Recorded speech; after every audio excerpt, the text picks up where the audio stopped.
All right, well, thank you everybody for attending today. So we're going to be talking about UFOs and Chinese spy balloons and catching you all up on what's been going on, because there's actually been a lot in official capacity, government and otherwise, that we'll talk about.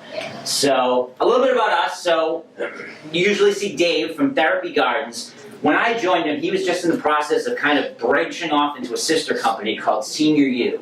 And this is going to be more a lot of the Therapy Gardens things are a lot of food-related kind of presentations, a lot of stuff that I don't do. I do some of them. And so SeniorU is going to be the more stranger things. We're going to do one on artificial intelligence, UFOs. We have a whole bunch that we're talking about, a lot of technology stuff.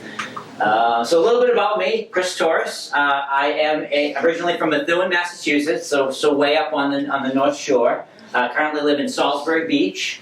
I've been interested in this kind of stuff for about 35 years. I said I'm turning 51 at the end of this month, but I say 35 years.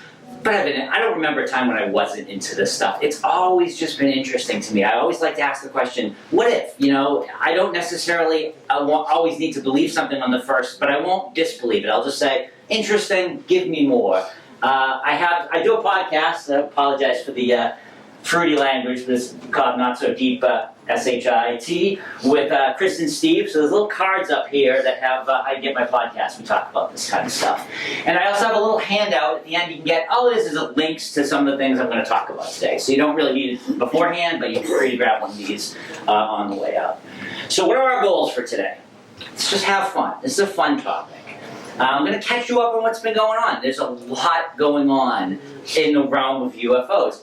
Since 2017, but even in the last few weeks, I've had to update this slideshow a few times in the last few weeks. And then we'll do a Q&A at the end. They told me time is not an issue, so I will hang around as long as you guys are interested and talk about this.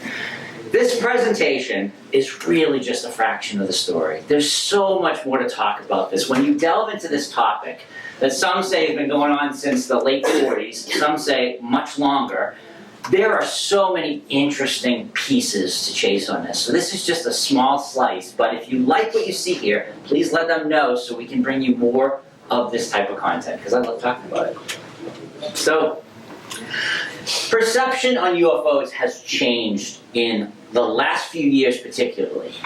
This poll from YouGov, 96, you had about 20% of people who said, I think UFOs could be aliens. 29% of people who were like, I don't know. And 51 were pretty sure there's got to be reasonable explanations for all of it. But now you move up to 2022, those who think it's aliens have bopped up a little bit to 34%. The don't know have gone up to 34%. And the number of people who are sure that there are natural explanations has shrank. And the reason for that is because so much more new information has come out, which has made even skeptics start to say, there's something here. As I said, I've been following this topic for a long time. I have never seen the kind of governmental movement that I have seen in this topic, even in the last few months or even weeks. So, first off, it's worth being said. Actually, I want to ask a quick question first. On this crowd here, how many of you are into this topic, like follow it regularly? Anybody? Back there? Okay, there's a few of you, all right. How many of you you're aware of the topic, you kind of keep tabs on it, but maybe not as much? Yeah, few, okay. Kind of when something comes up, you see it, but you don't seek it out. And how many are like completely new to this? Like this is a new topic, you know of it, but okay. If you follow this topic regularly, a lot of what I'm saying you may already know. If you haven't been following this topic at all, a lot of this will be new, which is interesting. But it's worth saying that 90 to 95%, possibly higher, of most things that people see in the sky can be explained. They might be aircraft. Sometimes aircraft are at a weird angle and the lights don't look like you think they would look. Sometimes it's stars or planets. Planet Venus gets mistaken for a UFO all the time because you see this bright light that's just sitting there, and sometimes we live in places that tend to have a lot of light pollution. You don't see the sky as much. So something like the planet Venus might stand out. Somebody might go, that's really strange. But if you watch the sky every night, it's there a lot of the times. Sometimes it's satellites, She was telling the story about seeing Starlink. Myself, my friend and I recorded our podcast last summer, and we were out on his porch, and I was getting ready to leave, and all of a sudden we saw this bright light heading to the sky.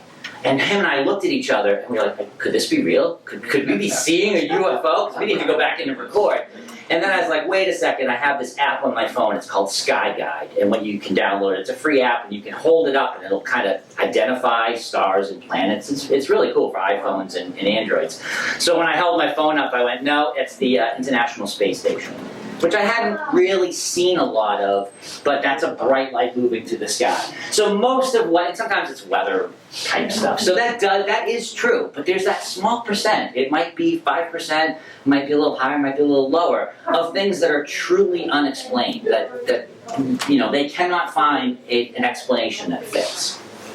So, do we all remember this at the beginning of this year, the Chinese spy balloon, right? So all of a sudden the news hit, and things had been so quiet for a while, and all of a sudden they spotted this huge balloon, and they were tracking it, and finally on February 4th they shot it down.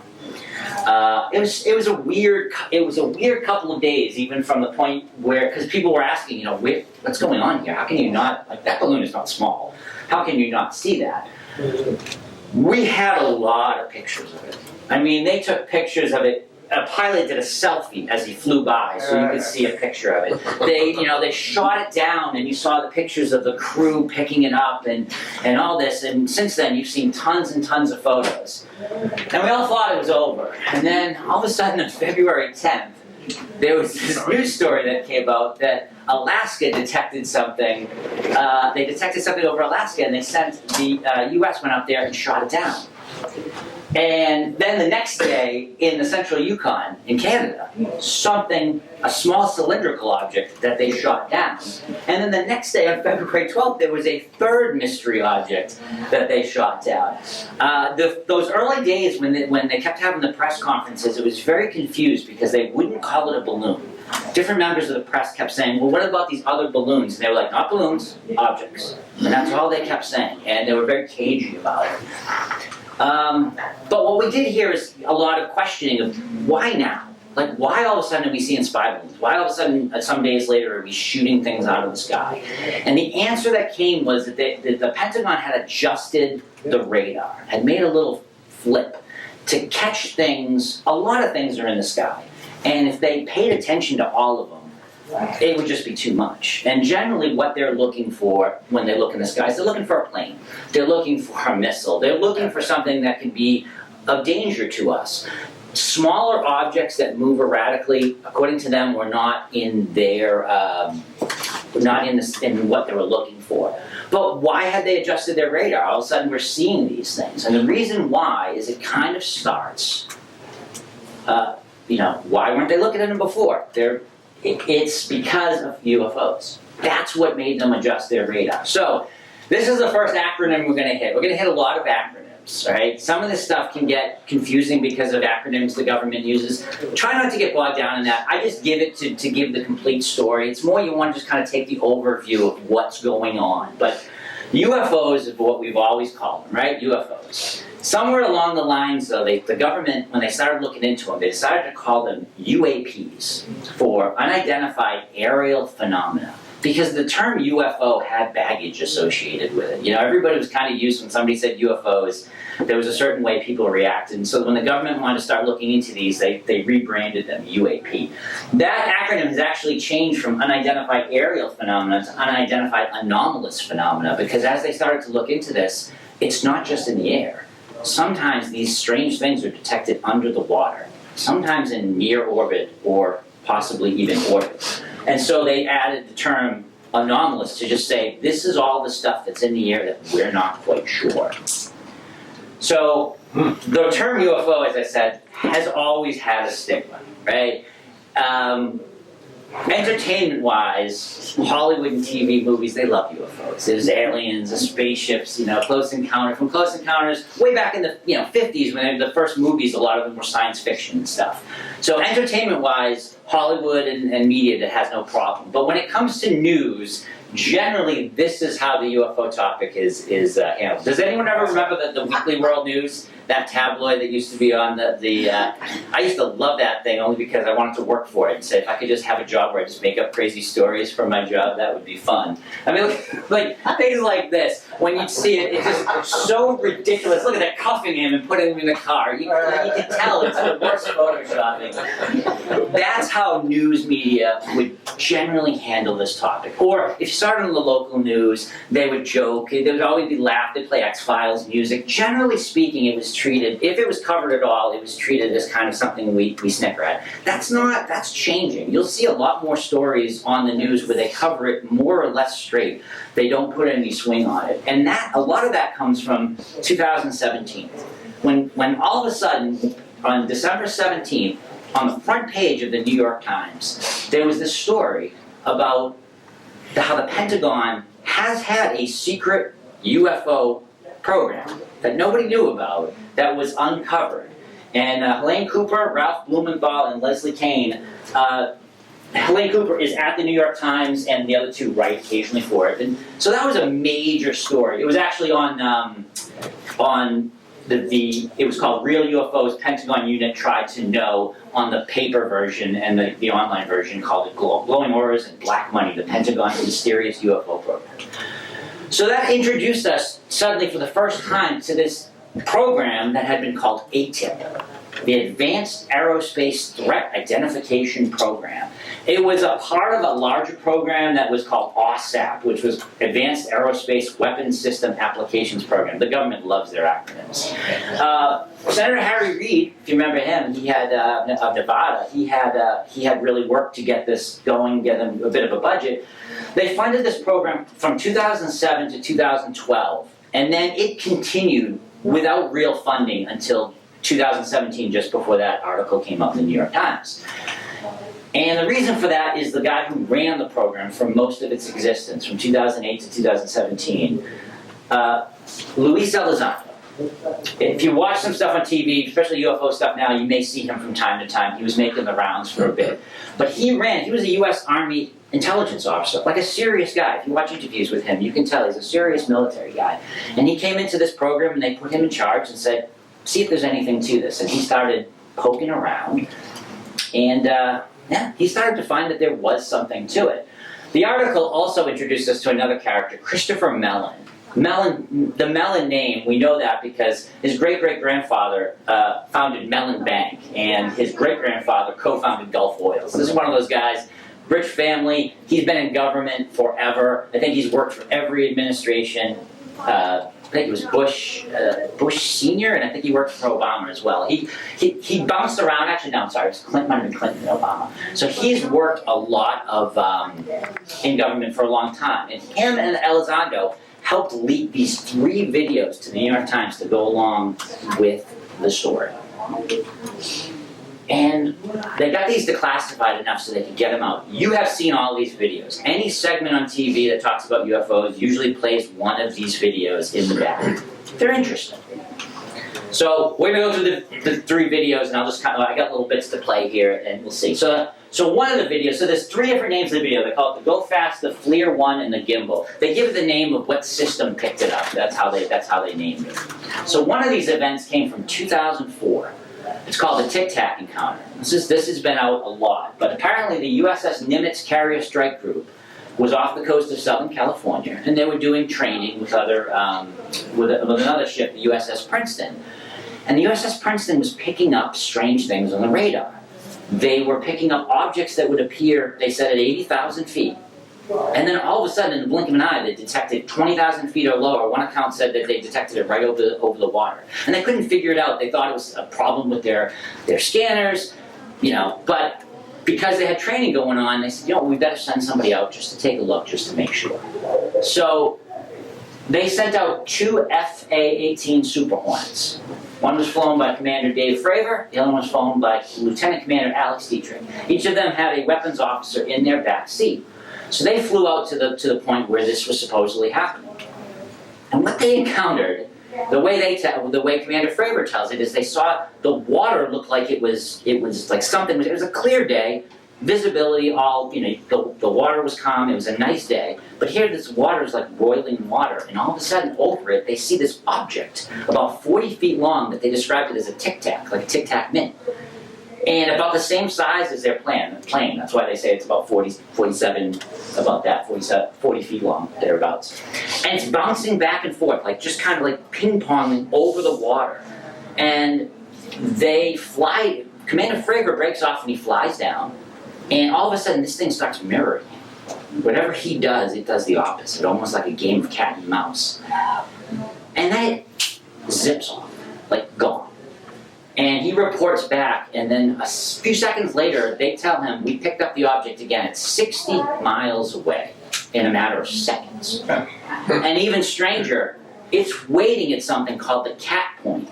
This is a point where the two pilots, when they put it in their system, they say, fly here, and then if, whatever you do, then fly here, and then fly here. That way they know at each location where they're supposed to go. This object was waiting for them at the point where they were supposed to go next. Something that was in the aeronautic system, but it wasn't something broadcast. There was no reasonable way that object could have known where they were going to go next, but it was there waiting for them, and it played around a little bit and then zipped off. So they sent it, now they saw it, but they didn't get any footage of it. They didn't have the systems, they weren't ready for that. So they sent out another group of FA Hornets, and Lieutenant Chad Underwood, he actually caught it, and he caught this thing.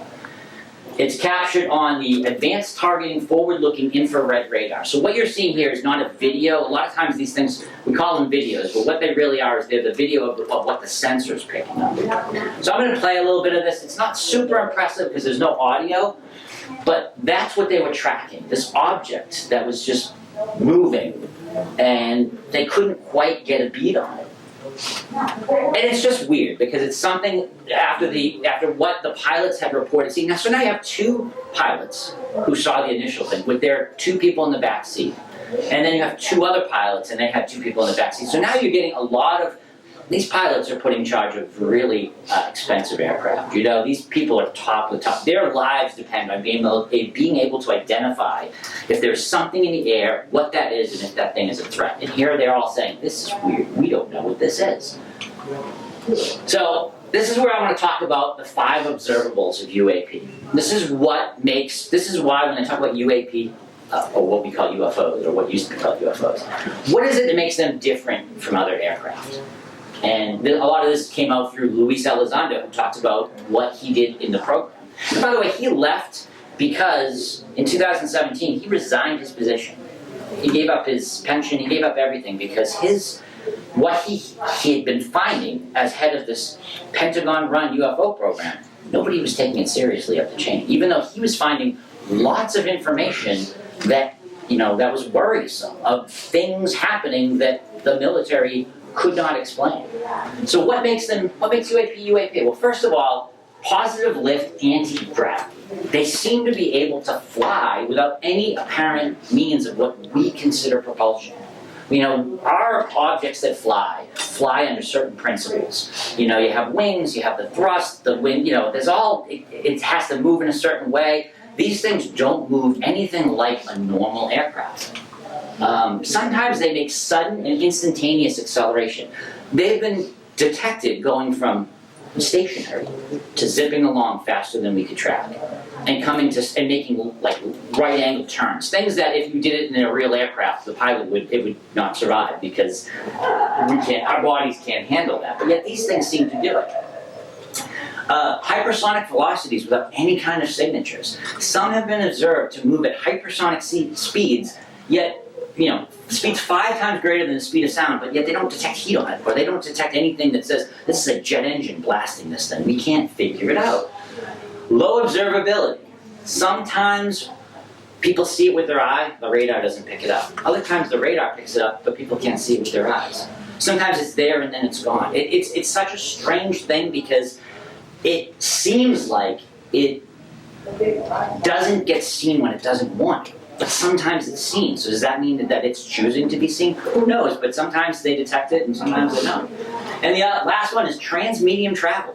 These objects have been detected moving from water to air possibly to space and back and forth, which is unlike anything we have. We have things that do, you know, the seaplane is a good example, right? It flies through the air and it floats on the water. But it's really not a great plane and it's not a great boat because it has to do both. And because it has to do both, it can't really be great at either.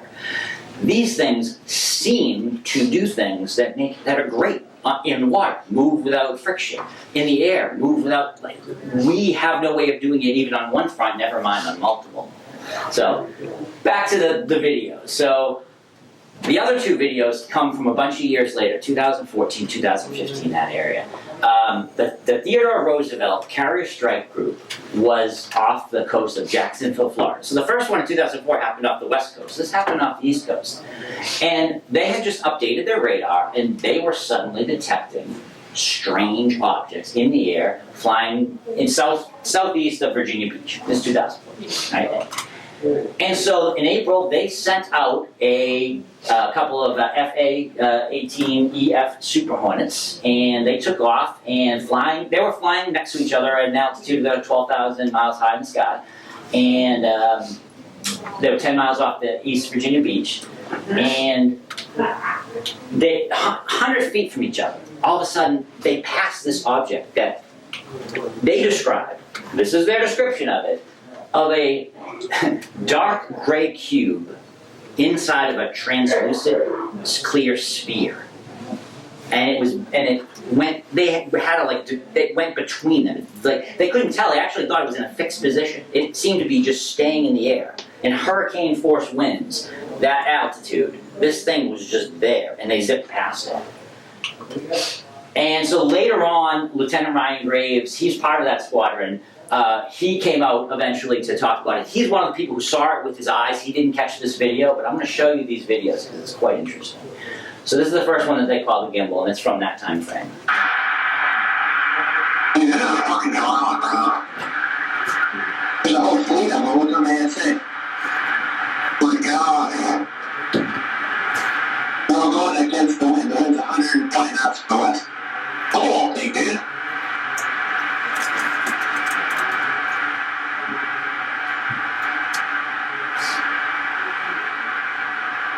That's not honest, though, is it? It's not. It is honest, man. Well, here's another thing. It's rotated.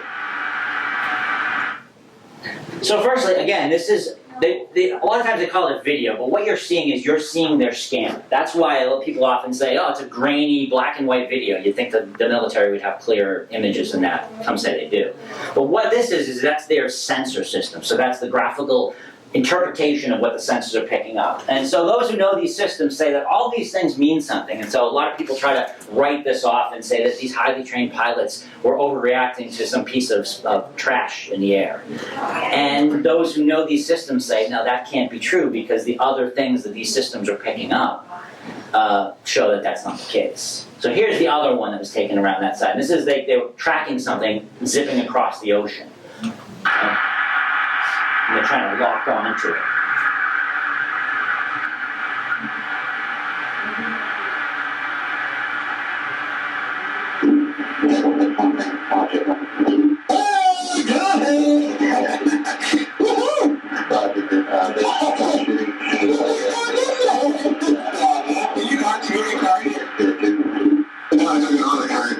Kept following this thing around. Oh my gosh, dude.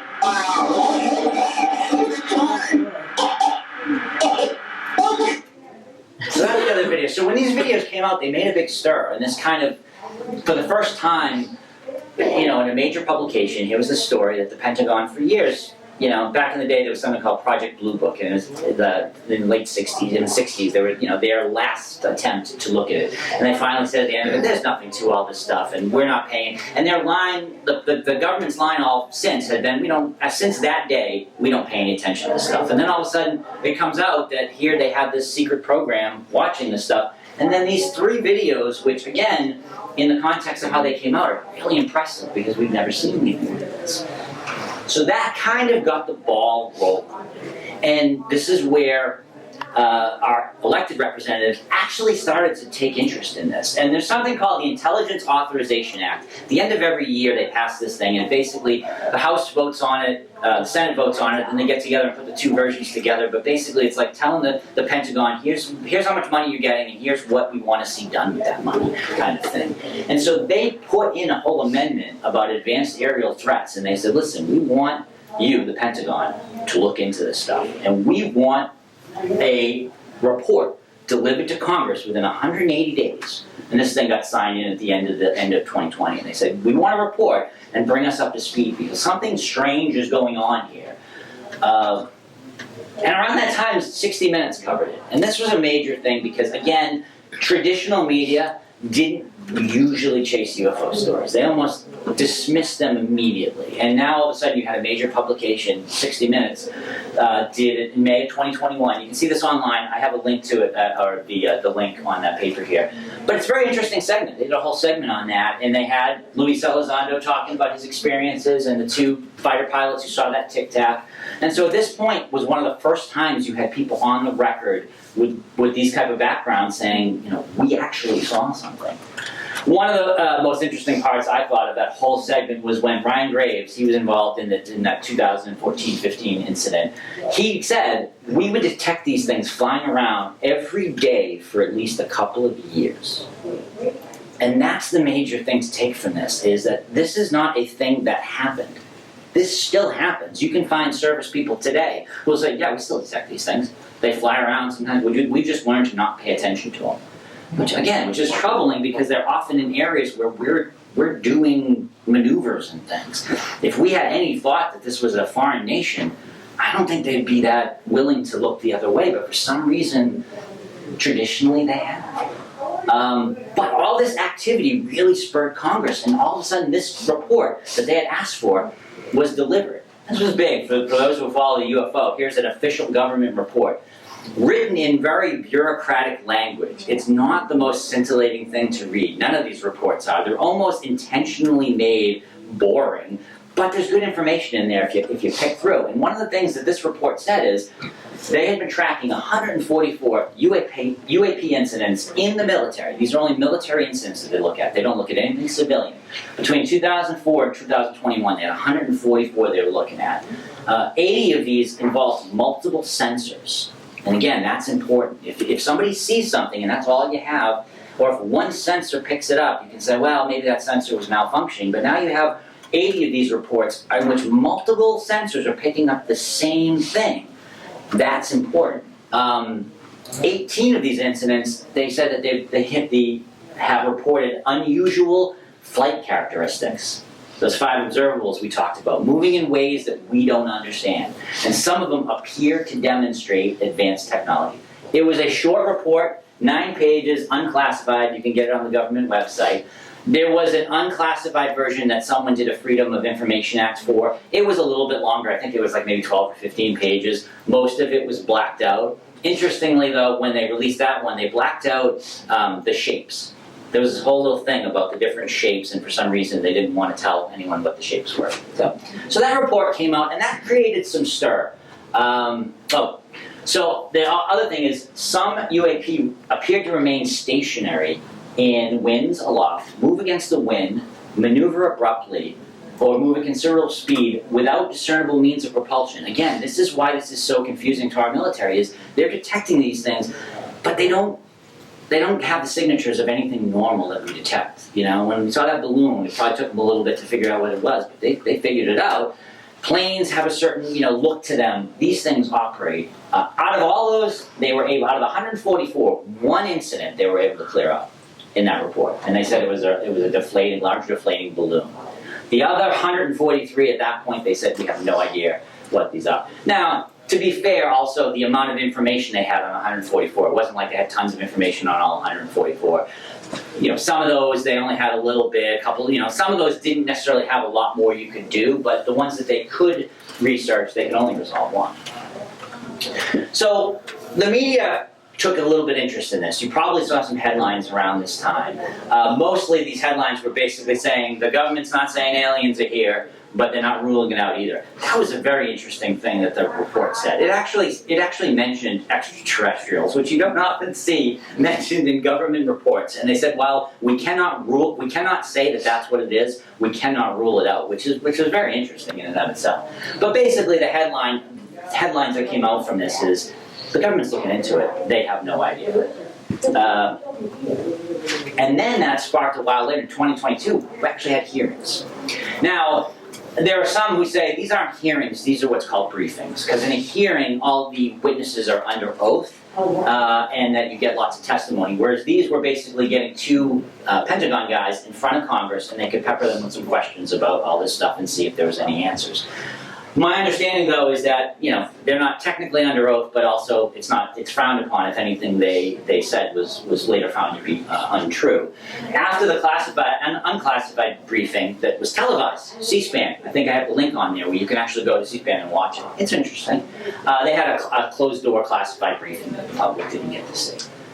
So the lawmakers were shown declassified images, nothing that impressive. You saw a little bit of those videos that had been bouncing around. They showed another one, and it kind of embarrassing. Scott Bray from the Pentagon was trying to get them to slow down so they could stop. They had like a little video that was taken in a cockpit by a pilot with his own phone, and they were trying to show Congress that. And they couldn't quite get it to stop it at the right point, and it was very uncomfortable. But what did come from that is that there have been 11 near misses between these objects and U.S. military assets.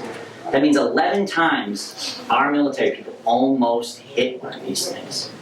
And again, that's what has gotten Congress really involved. Even the stigma of UFOs, a lot of Congress people are approaching, and senators are approaching this from the there's something in our air. If we knew this was China, if we knew this was Russia, it would really concern us. So why isn't it? And so that's what spurred them to act. So one of the best exchanges in the hearings was between Rep. Mike Gallagher, and it's worth saying too that this has been a bipartisan issue if there ever was one. You have people from both sides of the aisle who are actually working together to try to figure this out because they see it as them against the Pentagon of what the Pentagon, if they are in fact hiding something. So it's interesting to see that you get a lot of high people in the Republican and Democratic Party who are putting it aside and working together. That's why you're getting all this legislation that's actually passing unanimously. But so Mike Gallagher peppers these two to ask them about some incidents. What's interesting is somebody gave Mike Gallagher somebody prepped him because he had some great questions. I'm going to play some little bits of them and kind of explain. But he asks about an incident that's been floating around in UFO lore for quite a while, and where these objects apparently shut down are nuclear. But this is the exchange. It's also been reported that there have been UFO observed in interacting with flying over sensitive military facilities, not just ranges, but some facilities housing our strategic nuclear forces. One such incident allegedly occurred at Malmstrom Air Force Base, in which 10 of our nuclear ICBMs were rendered inoperable. At the same time, a glowing red orb was observed overhead. I'm not commenting on the accuracy of this. I'm simply asking you whether you're aware of it and whether you have any comment on the accuracy. That data is not within the holdings of the UFO task force. So he just says we don't know about that one. It's one of those events that the reason why we know about it is because there's actually declassified documents that talk about it. So it struck them as odd that you have this congressperson saying, this Pentagon official saying we don't know anything about that. He dug in a little deeper. All right, let's talk about Maelstrom. This is in 1967. This Captain Robert Salas has now come out and he's done press conferences and things where he talks about this. Apparently, at the Maelstrom Air Force Base, 1967, there was this light that appeared over the silos. And he witnessed 10 nukes being taken offline. According to him and the others who were there, several of those people have now come out on the record and said, if we had gotten the order to shoot those missiles off, we would not have been able to. Whatever that thing was, shut them down. And it took them, I think someone said it took them at least days, possibly weeks to get those things back up in position. And that's what he was asking them about. And again, the reason why this ever came out is because those UFO people who've been following it along have constantly been using the Freedom of Information Act to try to get these documents out of the government. And that's how this was kind of uncovered. So he kind of goes on. And then finally, are you aware of a document that appeared around 2019, sometimes called the Admiral Wilson Memo or EW Notes Memo? I'm not pushing. Okay. This is a document in which, again, I'm not commenting on the veracity, so if you would help me with that, in which the former head of DIA claims to have had a conversation with Dr. Eric Wilson, claims to have sort of been made aware of certain contractors or DoD programs that he tried to get fuller access to and was denied access to. So you're not aware of that. I'm not aware of. In my 10 seconds remaining, I guess I just would ask Mr. Chairman unanimous consent to enter that. Without objection. Thank you, Mr. Chairman. Appreciate it. So that's one of those exchanges that if you didn't really know the background of it, you may have gotten lost during it. But what he did is use this document that's been floating around for a while called the Wilson-Davis Memo. It actually came from the papers of Dr. Edgar Mitchell, the astronaut. When he passed away, in his papers there was this written transcription of a meeting between Dr. Eric Davis and Admiral Thomas Ray Wilson, who was at the time, he was at the time the director of the Defense Intelligence Agency. This is someone who all secrets should have been open to him. And apparently they were chatting and having this meeting, and Eric Davis took he took good notes, and basically said that he found this program and he asked for access and he was told no. And so he pushed a little further and he was threatened. They told him, if you persist, don't hold on to your position, you're not going to be where you are for very long, let it go. And he was mad because he didn't like that. And so these papers basically spell that out. Now, in the notations, Admiral Wilson, both of these gentlemen, by the way, are still alive, but Admiral Wilson actually says in the notes, if this ever comes out, I'm going to deny this, so this better not come out. And in true form, and whenever asked about this, he just says it's all hogwash. Eric Davis, on the other hand, he never will say one way or the other. He just says, I can't comment, and that's all. There's a lot of thought that there's something to this, particularly since it came from Dr. Edgar Mitchell.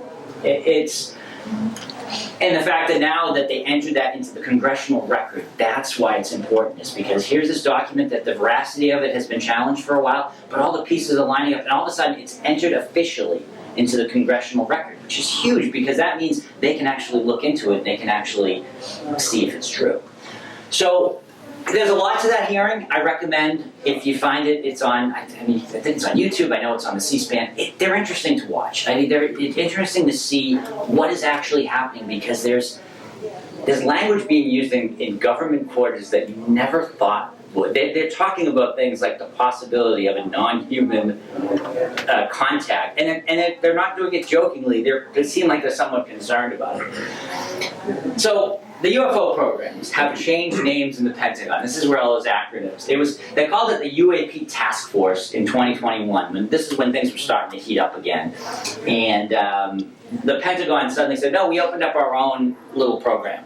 And it's called the Airborne Object Identification and Management Synchronization Group, AIMSOG or something like that. It's a horrible acronym, and finally, after some back and forth, they became the All-Domain Anomaly Resolution Office, which is what they call it now. Basically, this is the congressional office, the Pentagon office that looks at UFOs, that is still following UFOs. They keep changing the name of it, though, it's fun. So now another report comes out, October 31st, 2022, because the legislation that they passed just didn't say they had to do one report.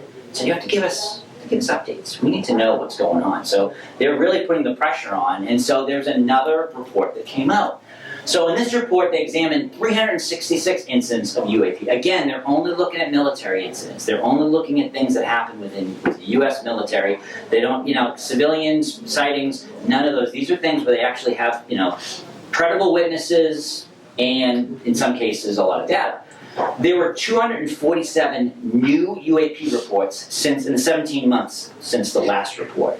And they found another 119 that should have been included in that first report. They didn't know about them at the time, and so they included them in this one. So now they have 510 of these reports, varying of things. And out of the 366 new ones that they're looking at, 163 they said, well, we think they're balloons. 6 they say might be clutter. 26 could be drones. This is something that's coming up a lot now since a lot of people now have drones that are flying around. But of the 171 reports that are still identified, they said some of them demonstrated unusual flight characteristics or performance capabilities and require further analysis. Again, in black and white in the government report, they're saying the majority of these we cannot explain. We can't tell you what they are. Again, a little flurry of news where they, every time something major happens on this topic, the news will dip their toe in. And that's about it. They don't go any further than that. They do a few stories and then they back off. But basically, what's saying is the government keeps saying, well, we don't have evidence of aliens, but we can't rule anything out. So after this report, Chris Mellon, who always has something to say, said, the government again demonstrated its unique and uncanny ability to transform an inherently fascinating topic into vexing bureaucratic jargon. If the intent was to make the report as anodyne, unremarkable, and boring as possible, the authors did exceptionally well. As I said, these government reports, they're not scintillating reading, and it almost seems by design. It's almost to put you to sleep before you get to the juicy bits, but there are juicy bits in them. And again, it's such a bipartisan issue, which is nice to see nowadays. Kirsten Gillibrand and Mark Rubio got together 16 senators and have been pushing the Pentagon, which finally happened, to actually give the Pentagon the UFO group, I can't remember that off the top of my head, it's actually the Anomaly Resolution Office, that's right, to give it full funding. Because the Pentagon was kind of keeping it in a box and kind of, here you can look here, but we're not going to really fund you. And so Gillibrand and Rubio together with some other senators have really been pushing. They got 16 other senators to lock on and get this done. And so the Senate had their own little hearings where they had the head of this Anomaly Resolution Office, Dr. Sean Kirkpatrick. They had him in front and they were going to pepper him with some questions. Again, this was televised and you can see video of this and watch it. It was interesting. He talked about the different reporting trends. These are the shapes that they blacked out in that first report, but he gave them here. He said sometimes they're usually round, disc-like, and these are some of the things. Sometimes they go from stationary to Mach 2 or greater. Just interesting facts about it. What elevations they tend to be the most detected at. Here, like right below, and again, this is where you have aircraft flying, military and civilian. So this is why this is worrying, because you have these objects that are being detected where our people are flying. And we're around the world, a lot of them. But he did point out that this is where a lot of our sensors are. So it makes sense that that's where we're picking them up. If those sensors were elsewhere, he indicated that there was a good chance that they'd pick up as many of them, and that's starting. And so he also talked about an incident where a military drone picked up this object zipping along. I'm just play the video here. It's a little round ball that they've been spotting all over the place, which has been so strange. They have like a round silver ball, picture about yay big, and flies around like a drone. And here's what they kind of show. So I'm going to walk you through two cases that we've declassified recently. This first one is an MQ-9 in the Middle East, observing that blow-up, which is an apparent spherical object via EO sensors. Those are not IR.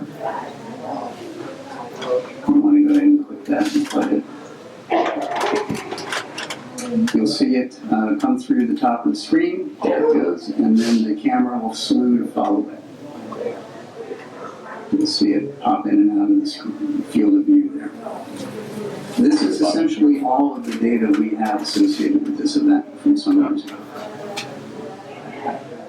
It is going to be virtually impossible to fully identify that just based off of that data.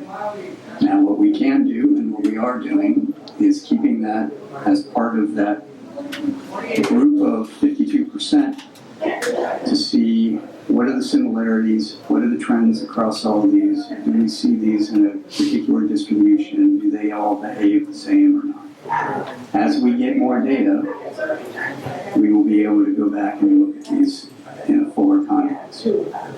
So, I'll actually get to it in a second, but he recently said in another hearing that NASA had one where he just kind of admitted that those things have been spotted, these tau orbs have been spotted all around the world, and I have no idea. No idea. So NASA had its own panel fairly recently, May 31st of last year. And NASA had all these, actually this year, I'm sorry. They had all these people together and got all these scientists to kind of, what they're doing is NASA is put together a panel to recommend to NASA how they should handle this. So I think a lot of people thought this hearing was going to be NASA coming out and saying, this is what we think, when really it was, this is what these experts think and how NASA should handle it. It was quite interesting because five kind of big revelations came from it. Obviously, many sightings can be explained. That's always the first and foremost that people have to remember. Is a lot of times people get excited about this topic and look up in the sky for the first time and notice things that they're not used to seeing. But a lot of times it's Starlink satellites. It's a lot more junk floating around. But that makes it hard for NASA to get in. Sometimes it's microwaves and optical illusion sensors. Privacy, according to them, limits their investigations. This is, NASA says we have sensors everywhere. But how would people feel if we were suddenly detecting it in their area? I think people would get uncomfortable. So they say that. They say they're going to try to be transparent, and this is the important one. Stigma and harassment hamper their research. And they went on a bit about this to say that the stigma around this topic, both from the people who are really into it and also from the people who are really just think there's nothing to it and they think any attention that's paid to it is a waste of time, have kind of been harassing some of these experts, and that they're finding it hard to get some momentum just because of that. But Sean Kirkpatrick of the Anomaly Resolution Office was there, and that's when he dropped that tidbit of information about these silver balls that are they're flying all over the place, and they're detecting them every now and then, and they can't figure it out. So what about those objects, those three objects we talked about earlier, right? So like I said, we saw lots of footage of that Chinese spy balloon. We saw it from every possible angle. But what they started to say is, well, unprecedented that we shoot down 4 objects in 8 days in peacetime. But then a little while later, the headlines started to say, well, they still haven't found them. And then they end the search for the 3 flying objects. And eventually, they came out and basically said, well, both U.S. and Canada has abandoned any search.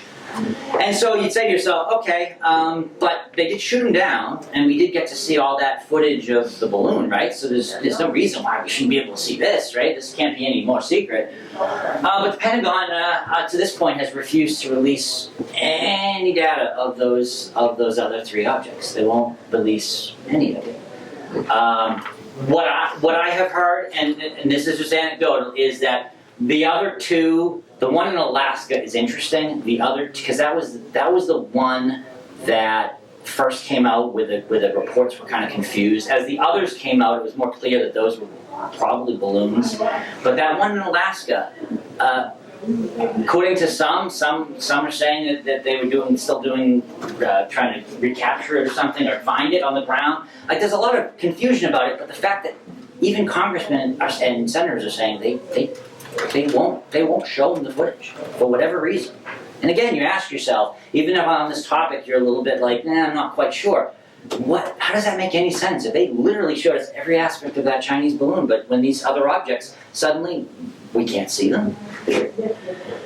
Now, legit scientists are getting into the act, and these are 2 that really are worth mentioning. Avi Loeb of Harvard.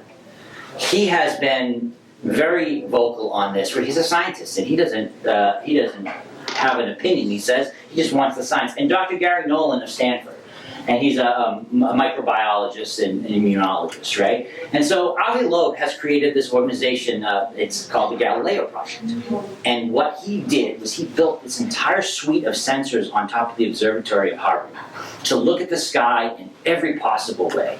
Video, infrared, every spectrum, just detectors galore. And so once they got that right, they moved it to a location. They didn't say where. And now they're working on getting funding to duplicate it. And his idea is to take it and to put these sensors in various places and just collect the data. And he says that all the data they collect is going to be, they're going to put it in peer-reviewed papers, and all that data is going to be available for other people to look at. They're not going to keep it secret, and that's the big stumbling block, is a lot of the stuff the military gets. It's not the thing, it's how they get the picture. And that's what people have to, kind of remember, is when they classify something, a lot of times they classify it to protect sources and methods. So if they pick up something on some sensors, it's not necessarily the thing they pick up that they don't want to show you, it's the way they got that information. They don't always want to let our adversaries know, hey, we have this. So that's what makes it really hard to pry that information out of the government. Whereas Avi Loeb is like, I'm going to get my own information. He also raised money, and this is crazy. This just happened last week. They detected about a decade ago. They detected this object that came from outside our solar system, and they know that because of how fast it was moving. And it burnt up in our atmosphere and it crashed into the ocean. And so he raised a couple $1 million, and they went out there and they actually scooped the bottom of the ocean with a magnet to see if he could pick up any pieces of it. And he also did it he was out there for I think 10 days, and he was doing daily blogs from it and saying, this is what we picked up. They found these little pieces of stuff, and initial testing, it is strange. And so he has now brought it back to Harvard. They're doing the full spectrum analysis on it. You'll probably see that in the press very soon. They'll be talking about that. But they have some, and if they can get the funds back, he wants to go back and try to narrow it down and see if he can find, because whatever the object was, there's probably a core of it. He wants to see if he can get his hands on it to see what it is. And Dr. Gary Nolan, again, he's been very vocal.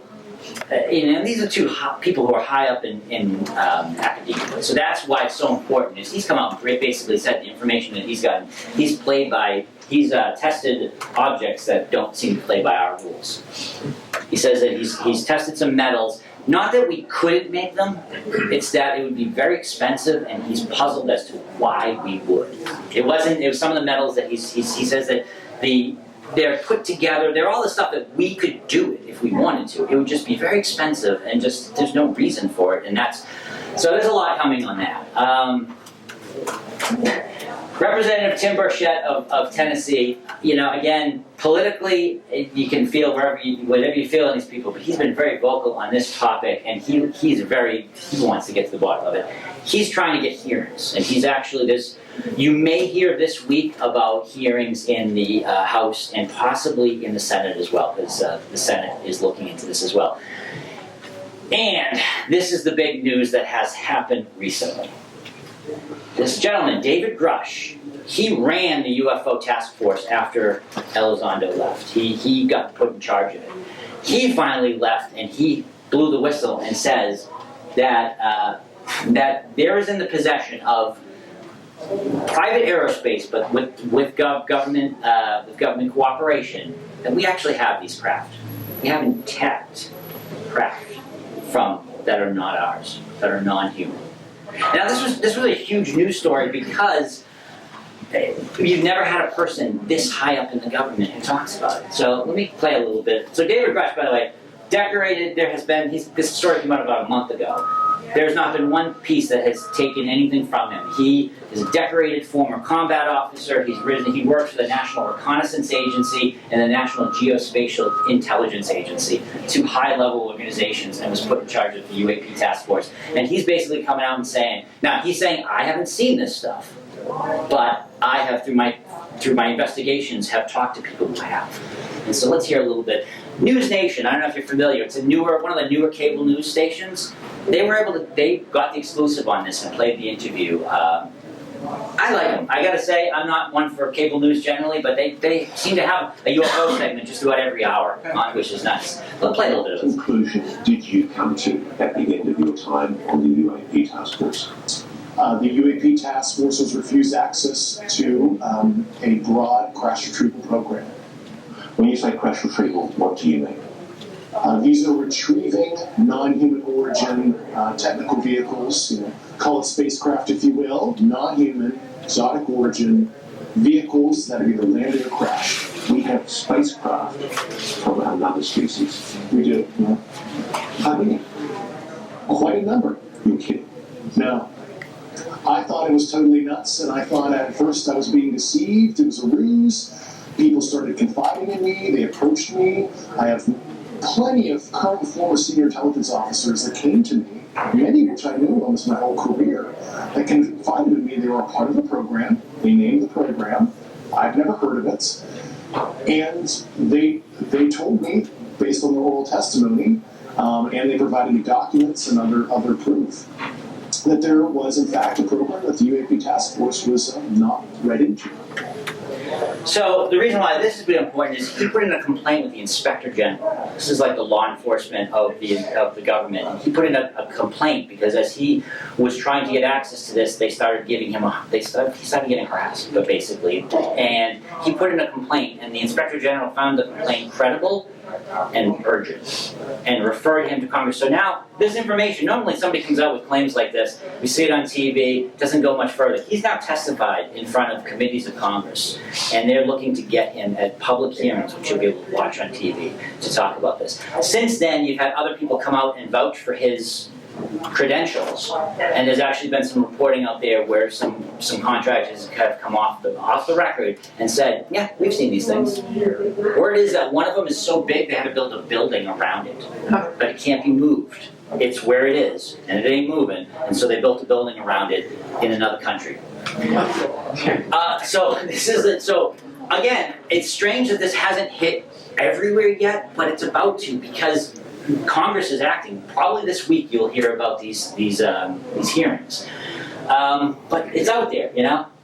And this is the most recent. This came up very recently, where News Nation has been chasing different senators and trying to get them on the record. Because again, anyone can say anything. It's what happens when you get the senators on the record. Is this in fact any true? This is what he said. We'll say there are people that have come forward to share information with our committee over the last couple of years. I would imagine some of them are potentially some of the same people that perhaps he's referring to. I want to be very protective of these people. A lot of these people came to us even before these protections were in the law for whistleblowers to come forward. So I think people who have had first-hand knowledge and claim to have first-hand knowledge of seeing this type of thing, or have first-hand knowledge or first-hand claims of certain things.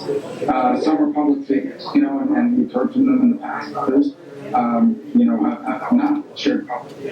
And so we're trying to gather as much of that information as we can. And the reason why I'm being cautious, I'm trying to be evasive, but I am trying to be protective of these people. Some of these people still work in the government, and frankly, a lot of them are very fearful of their jobs, fearful of their clearances, fearful of their career. And some, frankly, are fearful of harm coming to them. so that category of people who have first-hand knowledge and people who've actually seen these kinds of things, do you find many of them credible? Well, I don't find them either not credible or credible, because we have no basis. And we understand some of these claims are things that are beyond sort of the realm of what any of us has ever done.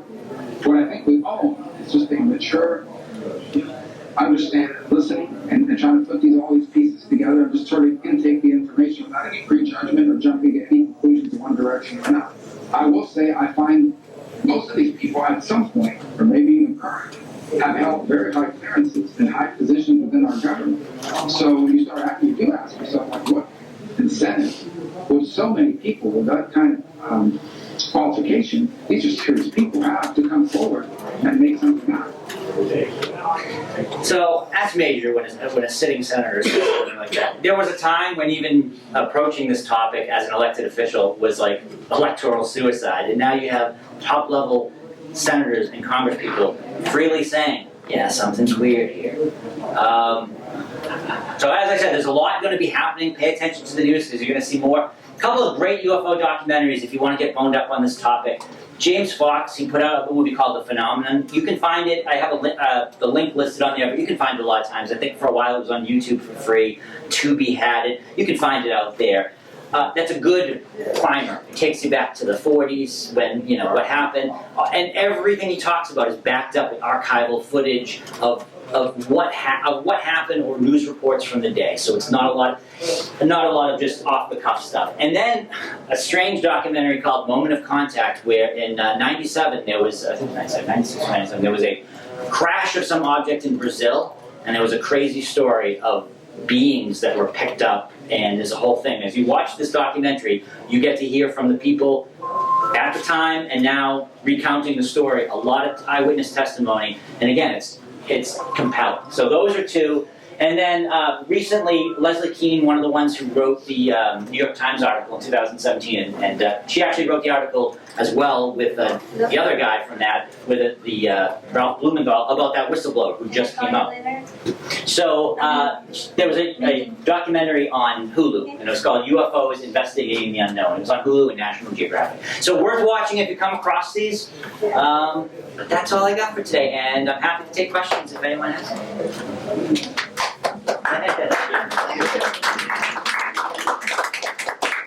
Any questions? Anything anybody want to say? You know, you mentioned about seeing object spaceships either way up or coming out of the water. Okay? And I've watched some of this on the History Channel.